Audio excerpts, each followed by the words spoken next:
Hello, good afternoon from a rather slightly cold and, well, quite common grey London.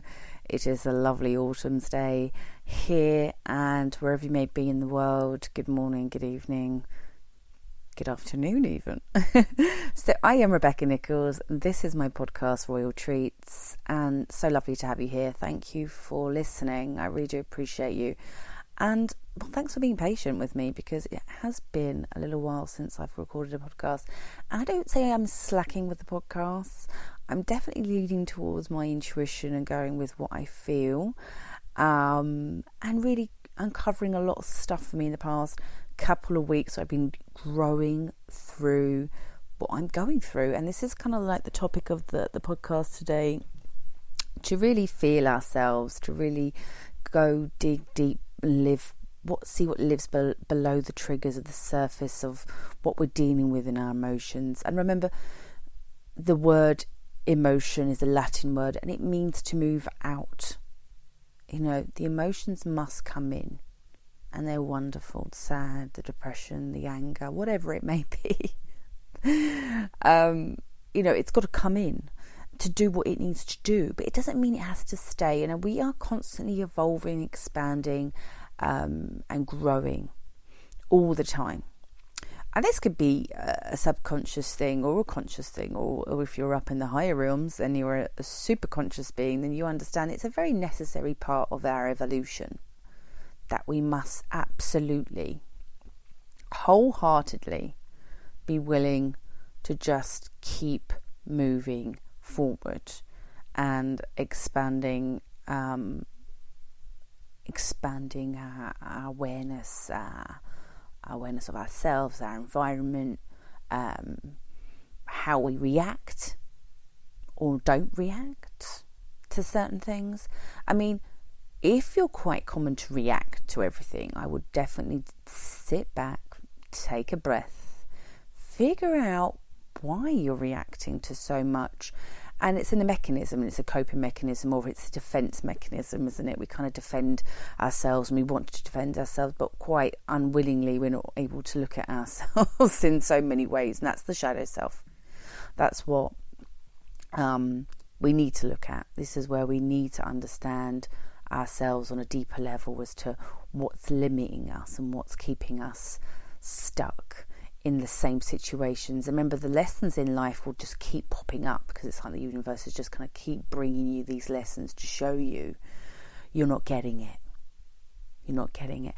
And for me, for many years, this was the case. I wasn't really getting it a lot of the time. It was obviously it might have been obvious to people around me. It might have been some things that I kept feeling rather unfortunate about, and then you get self-loathing, self-pity, blame, victim mentality, which is something that I carried on with for many, many years. And actually it's just so liberating to be free from that and to finally emancipate myself from the slavery of my own mind and my own being. I've spoken on many podcasts about you are this human being. You're not this human doing. And so, but the being is the most important part of you. And this relationship that you have with yourself is going to be the one that's going to take you through to the rest of your life. So, you're really going to have to get to know yourself. And this is awareness. Awareness is more important than self-love, because sometimes you've got to know you're being an arsehole, right? And I think I advocate self-love hugely, but the awareness comes in the sacral chakra, and it's something that if you're not too familiar with, then you can always take a look back over my podcast and look at some of the work I've shared on sacral chakra, as well as on the website at www.queenofmylife.london. Of course, the Instagram is full of content, and I'm hoping to do a little bit of a mini series next year. I won't have time this year now, because I'm just about to embark on a new 10-week program with some wonderful ladies who I'm going to be taking them through a journey, I should say, to enlightenment, to get them aligned and divine, and it's exciting, of course, when I'm taking on new people, and they're excited and I'm excited because I really know what they're going to get from it, right? I know that the transformation is going to come because I'm going to be also there holding space for them, getting them to figure out things for themselves. The transformation comes from you, the individual, not me transforming you. I'm guiding you, helping you, holding up a mirror sometimes, allowing you to see certain things about yourself, where you've limited yourself, where you've shrunk, where you've, played small, or where you've doubted, or where you just, really lack that sense of belonging here to the earth, because you do belong here to the earth, and the earth is supporting you, Mother Earth is supporting you, and the universe has got your back, in the famous words of Gabby Bernstein.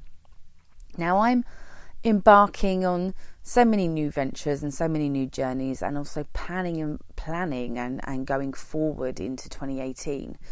So I guess it's just a perfect time for us to really think about letting those dead things go.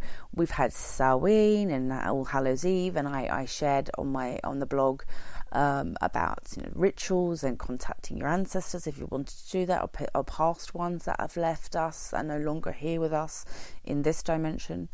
And it really is a significant time to bury those things that need to be buried, whether it be a toxic relationship, whether to walk away from an environment that's no longer serving you.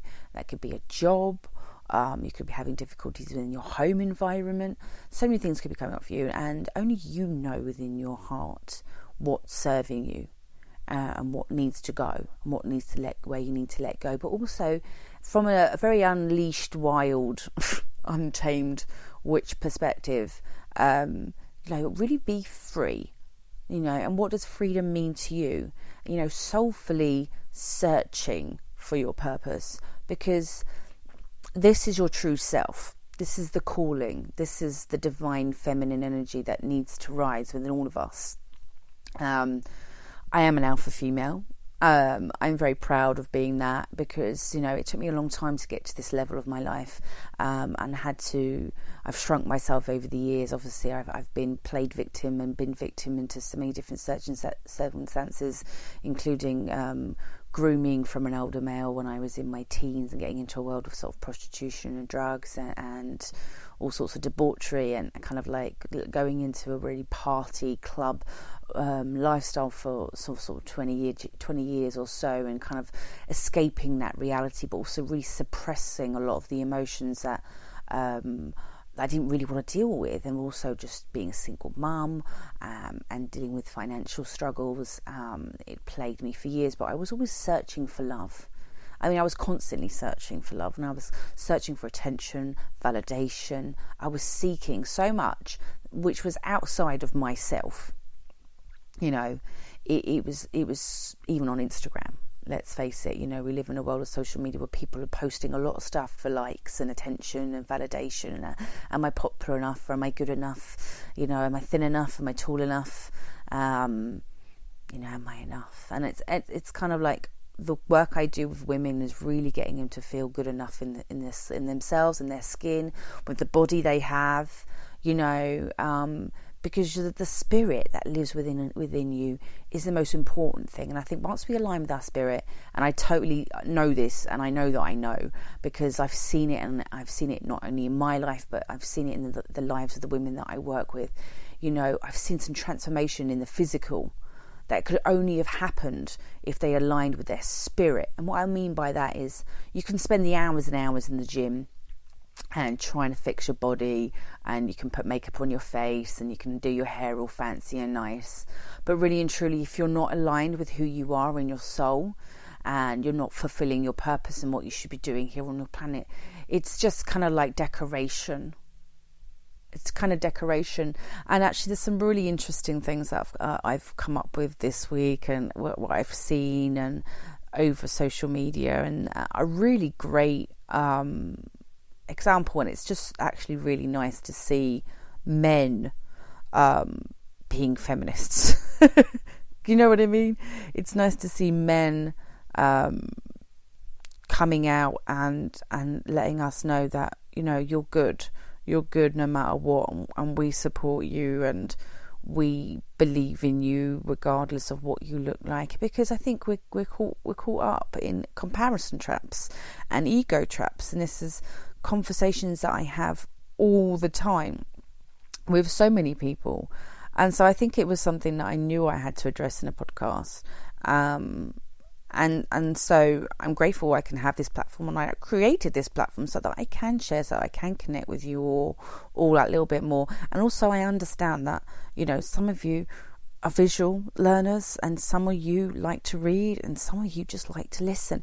And that's really important, because we are very unique, and we all have very, very different learning. We're different in how we learn, learning differences, and whereas actually, and I'll talk a little bit more about it later, about an event I went to yesterday, which was by a good friend of mine, Rachel Gow, who's a doctor about neuroscience, and she deals with ADHD and the effects on the brain.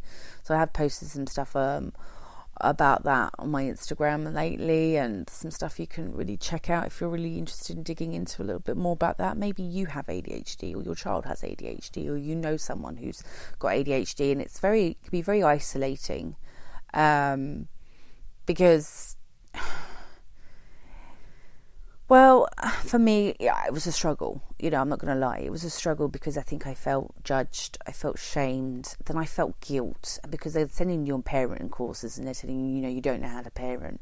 And so I've done parenting courses, and I learned a lot from parenting courses. I'm not going to lie. I learned so much, and you have to be open-minded in these things.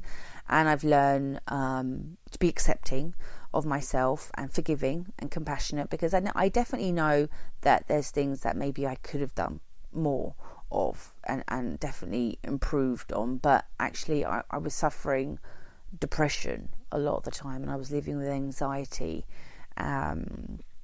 and I just didn't know myself very well. And I think parenting from that perspective is difficult. You can't teach a child something you don't know. And so my parenting is better now, because I have this better knowledge of myself and what I know of the world, and also I know of my abilities. But also I encourage Tristan to really focus on what he's good at, focus on what he enjoys, and which I encourage every human being to focus on, including the women I coach.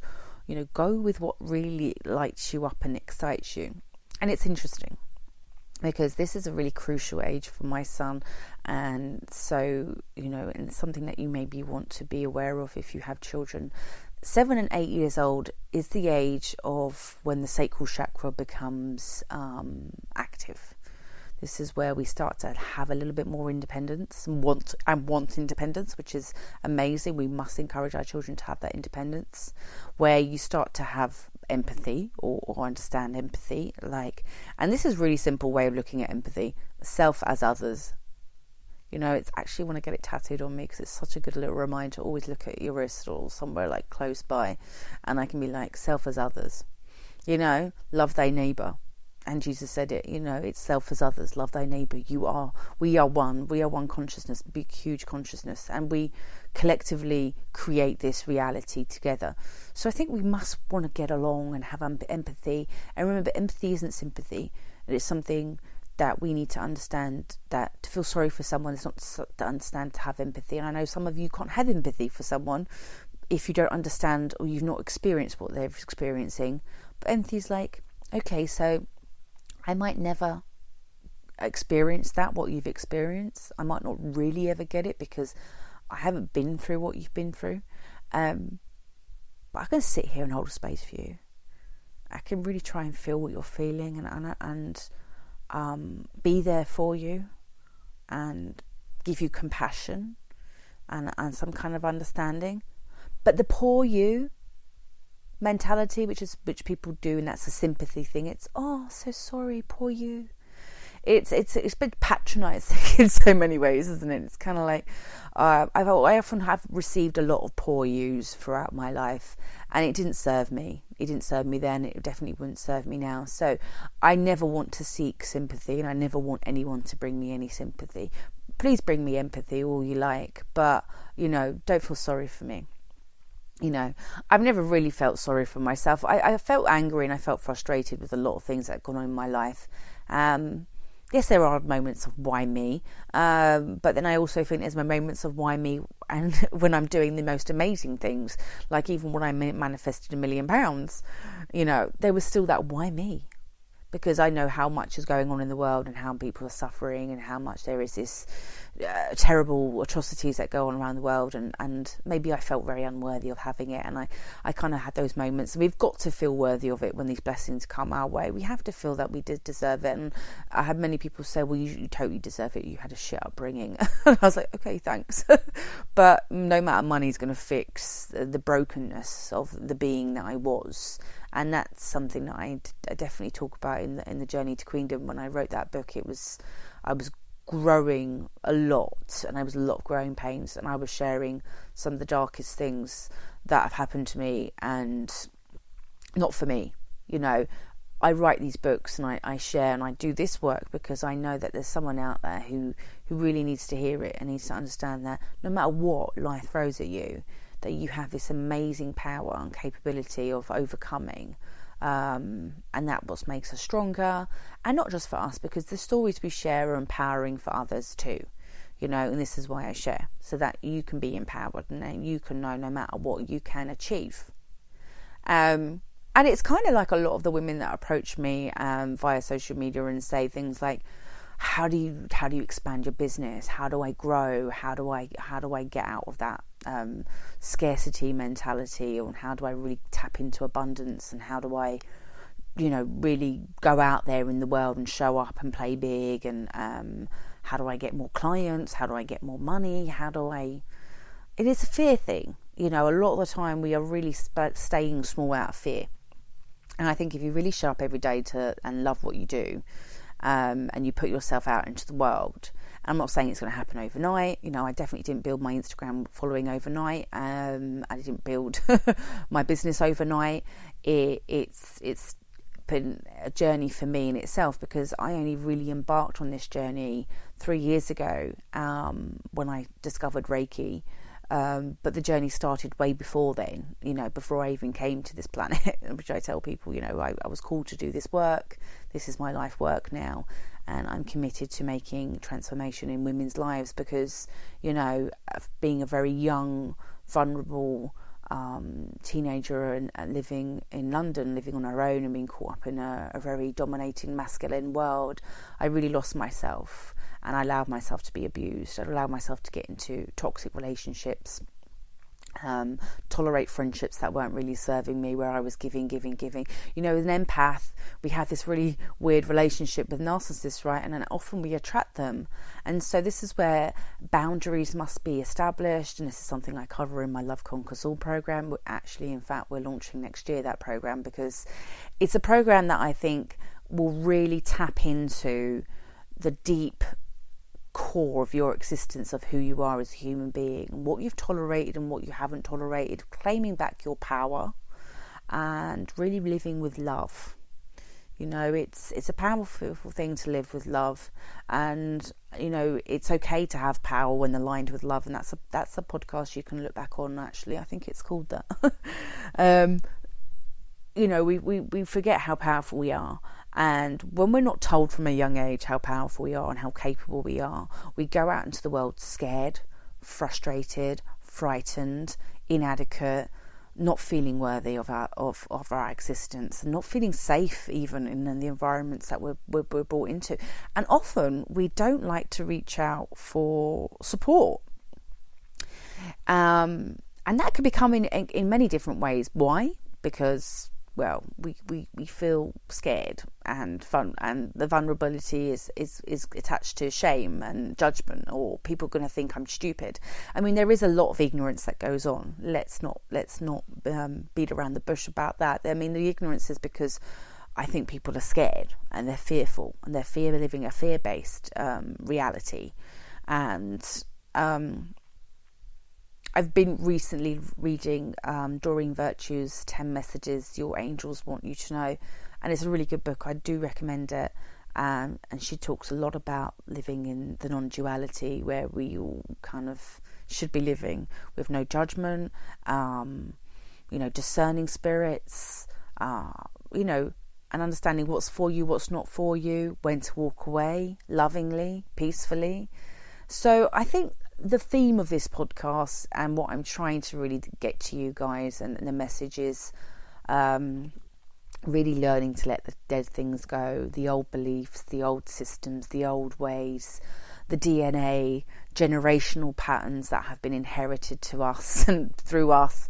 I mean, a lot of the mental health issues that I've encountered through my life are based on my mum's own mental health issues that were carried on probably through her genes and into my DNA, and I was born into an environment that wasn't toxic, but yet it was toxic in a way because it wasn't supportive. And so my physical needs were met, but my emotional needs weren't met. And this is a conversation obviously I have had with my mother, and she's very aware of it, but she could only do what she could do at the time, and she could only do what she was based on what she knew at the time. And so this is where we can't stay in that space of I know what I know. We have to constantly be growing, expanding, seeking, following people who are inspiring us and influencing us, looking at your circle of friends, looking at your home environment, looking at your work environment, and having this vision and having this clarity over who you are and who you want to be and how you want to show up to the world. It's huge when you get this, when you really understand that you are creating this reality, and that when you choose to be something, and this is like I choose to be a woman who is all for empowering women and motivating all fellow human beings in general, really, but just kind of really honing in on that divine feminine energy that needs to be awakened, because it does for all of us, and also especially for the men. You know, you guys also need to be in tune if you're listening and you're a guy. I know I've got a few of you that do tune in. You know, I do support you wholeheartedly, and I don't want you to think that I'm anti-men, because I'm not. You know, I am a feminist. I am all about promoting that feminine energy, but it doesn't mean I'm anti-men. I have some amazing men in my life who I'm incredibly grateful for, who have supported me throughout the years on my life journey. Encouraged me, even just, you know, I think a lot of the time I was searching for that father figure. So if you are a woman and you didn't grow up with a male masculine energy around you, you are going to be seeking it in a lot of your relationships, which can be detrimental. And I say this because of experience. I was seeking someone to look after me and comfort me and take care of me, which I think is wrong. I'm going to be honest. I think it's wrong, and I think I was wrong to be seeking that. I think it's nice to have a partnership, and where you stand with someone in form of agreement of what's expected of you within that relationship, and obviously establishing healthy boundaries again will be so important in all your relationships, but also really identifying your love languages, which is obviously Dr. Gary Chapman, who is an amazing man, who's created the 5 love languages, and his book is revolutionary. It's definitely changed the way I look at myself in terms of my love language and how I love other people. So maybe a podcast I could do around that, but it's a book that I would love to revisit again, actually, and something worth a visit once or twice a year, definitely. But really transform me in my mind, huge, and also how I communicate with my child and what his love language is, so that we're communicating with each other in a way that we both understand, and we're expressing our love for each other in ways that we both understand. Now, Tristan's very touchy-feely, and that's okay. By the way, it's okay to have that love language, because that is genuinely what people have, and that would be through hugs and cuddles, or as you get older, it's more physical contact in form of, you know, sexual relations, and that's okay to have that love language. But if someone doesn't have that love language, and that's all you want to do, and that's how you express your love, they might feel that's a little bit overwhelming for them. It's because their love language might be affirmations, right? They might just need you to tell them they're gorgeous, they're pretty, they look beautiful, that dress looks amazing, their hair is nice, you smell good, you have beautiful eyes, you have beautiful lips, your legs are a stairway to heaven. You know where I'm going. But no, some of us really need to hear that, right? And some of us need to just have the time spent, the quality time. Let's go to a movie, let's have a nice meal, let's do something together. So I kind of like mix it up a lot and try to do a variety of different love languages within my relationship with my son, because I think it's good to have a variety anyway. But there is definitely times where he'll come up to me and go, "Mum, I need a hug," and that's okay. It's understanding that we're all different and it's perfectly fine. Nothing wrong with you. But it's just really good to identify it and understand it and know it, because I think I probably have one major primary love language, which would be words of affirmation, but my second would be cuddles and love and affection and bodily contact as well. So you can have maybe two, or a primary one and a secondary one. So definitely worth a check out, guys. And I am going to be reading a lot more in the next couple of months, or however long we've got left until the end of the year. Not long at all. Oh my God. So, and this is where you want to be thinking about where you want to go. I mean, my 2018 is already kind of like planned out a little bit of like maybe places I want to go, things that I want to achieve. I've already said that I want to write another book, which will be Aligned and Divine, which is based on the program that I run, because I want everyone to have access to this information and this knowledge, and that's why I'm writing a book, because I know for a lot of people maybe getting on a program is just not something that financially they'll be able to do.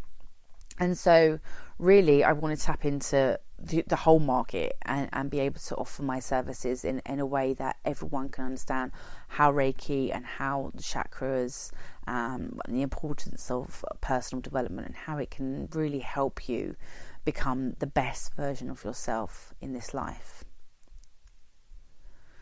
So I think really how I want to end this podcast is in the next 10 minutes, just spending some time with you thinking about where you are right now, how you got here, where you want to be, who you want to be, and focus all your energy on that. And often, and it's not always the easiest thing to do, but writing and holding a journal is probably one of the most powerful things I've done.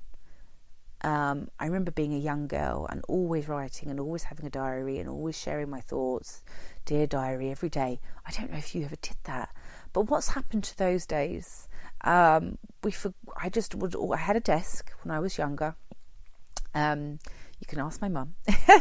I wanted a desk in my room, and I wanted to have, it all set up so that when I was doing my homework, I had everything there, and it was pens and pencils and books and stickers, and I was very creative in many ways. And I actually, if you ask my teachers, probably they'd say to you, yes, a writer would make sense for you, Rebecca, because you always loved writing and you were very good at English and you loved to read. So we often have to go back and look at who we were as children, because we haven't changed much. We've grown up, definitely. We've got wobblier, and bits have gone south, and definitely got more wrinkles on my forehead. But I'm talking about our spirit beings. We haven't changed. I still remember the being that I was when I was a little girl. And so this is a lot of emotional freedom techniques that I teach people throughout my courses to do when we're doing a lot of the clearing of the energy and removing the old stories. It often comes back to, let's go back to when you were a little girl. Yeah, and let's clear all that energy around there, because remember, your chakras are a vortex. And what they're doing is that they're collecting a lot of stuff in them over the years, and they can get blocked by trauma and life experiences and things that happen to us, but also the stories that we keep telling ourselves about who we are. So if you do want a copy of my ebook, Who Are You? It's you can go to my website, www.queenofmylife.london. And you can click on Become Royalty, and then you can sign up to my lovely weekly newsletter, which actually I haven't been sending you out newsletters lately. I've just been so busy, but I'm going to be dedicated to sending you out more I call them love letters, love letters of encouragement, really, because I think it's like, I want to be the being to you that maybe I never had, that mentor, that coach, that spiritual guidance that you need to carry you through the rest of your years. It's so possible for you to, even at this point in your life, and this is for every woman that's listening, not just the women that are in their 20s, but the women that are in their 30s and 40s and 50s. And I know I've got a huge following of women that are between sort of age 40 and 50, and at that point in their life where they're thinking, can I really turn this around? Can I really do something different with my life? Can I really be the being that I want to be? Absolutely fucking yes, you can. I'm living proof that you can change and transform and be a different being. As I said, it's only taken me 3 years. And I don't think it's long. You know, I think it takes a lot of dedication, and it takes a lot of execution, and it takes a willingness and commitment and a hell of a lot of tenacity. But it's totally doable. It's totally achievable. You have to have that vision. Yet again, it's that clarity that, okay, this is what I'm going for. I'm going to really go for it. So letting the dead things go, cleansing out your life. Look at who you're following on social media. Who are you following? Who are you inspired by? It might not be me. It might be other people as well. There's so many people out there who are great influencers. And you need to know what's for you and what's not for you, and be willing to walk away from the things that aren't serving you unapologetically, because this is your life. And if things are holding you back from being the being that you want to be, you have to walk away for yourself, you know. And this could be toxic relationships, like I said, this could be a work environment. This might be like, okay, I really just don't like this job anymore. I mean, a lot of the women that come to me, that's what they're saying, right? I just don't like it. I just don't want to do it. I do it for the money, and it's soul destroying. And I get that. We've all been in those situations. So have a plan. And if it means you having to stay in that situation while you work towards a long-term goal, which will be, I don't know, going back to college or retraining in a career, getting an extra qualification or whatever, you know, you're never too old to dream a new dream or attain a new goal. Dr. Seuss, come on. You're not. And I encourage you and support you, and I hold space for you to really go within and discover what you want from this life. It is never too late. It is never too late. A lot of the people think that it is. And that's the saddest thing, you know, that they feel that they can't, or there's too much competition, or, you know, it's not going to be possible for them. And that's the saddest thing. Honestly, it breaks my heart to hear people say that, or to hear women just feel they're not worthy of having money or having abundance, or they're not worthy of love, all these things. And so I really hope I can shift you and really continue to shift you as you stay on the course and you follow me, whether it be on the podcast, whether it be blog posts, whether it be my books, whatever. I really want to encourage you to fight the good fight and carry on and never give up. It's just not an option. It's just not an option. I really mean that. It's just not. I mean, there's days and there's where I've even felt like, oh, can I really do this? And we all get there, and we will be challenged. And when we're trying to attain big dreams and big goals, we will be challenged. That is okay. It's really okay to be challenged in life, because it means that here's an opportunity for you to grow and become a better human being for yourself and for those who are around you. Yeah, so it's a lot to think about. Go away from this podcast and do something right now. Write a list. Plan out your 2018. Don't wait till 2018. Do it now. Think about the places you want to go. Think about the courses you want to book. Why don't you research the courses you want to book? Why don't you look into things like, you know, get an idea. You know, I remember everything I have right now in my life that exists in this reality is something at one point in my life I had a vision of, or I dreamed of. You know, if I'm sitting in a space that I've created, or an event that I've done, or the women that I've got on my coaching programs, and they're getting the results. It's only something that I visualized happening long before it happened. So I really want you to tap into that third eye and really start to use that. And I'm always sharing about ways to clear it as well. If you feel that you're blocked and you don't have vision, or you don't have imagination is going to be able to take you to many places. And this is Albert Einstein who told us about how powerful our imagination is, that we are only here to create, and there are no limits really apart from the limitations that we put on ourselves. So lots and lots of food for thought today, and obviously been sharing a lot, and really just embrace the change, not only of this season, but constantly embracing change of life, how things come in and things go, and how we can constantly stay in the flow of the universe, expanding as the universe expands, moving as the universe moves. A lot of the time we're stuck in time. We're not really stuck in time, but we are, because we're stuck in a place and we keep coming back to that, and we're scared to move forward because that might happen again. And so this is where the emotional freedom techniques are really good, and clearing and your chakras are really important, and keeping them balanced is important. So coming up in the new year, I'll be sharing ways that you can actively keep your chakras balanced, like through movement, through senses, through food, through activities. Journaling actually is very good for your heart chakra. Having a gratitude diary or journal is very, very good for ushering in new possibilities and new opportunities in your life.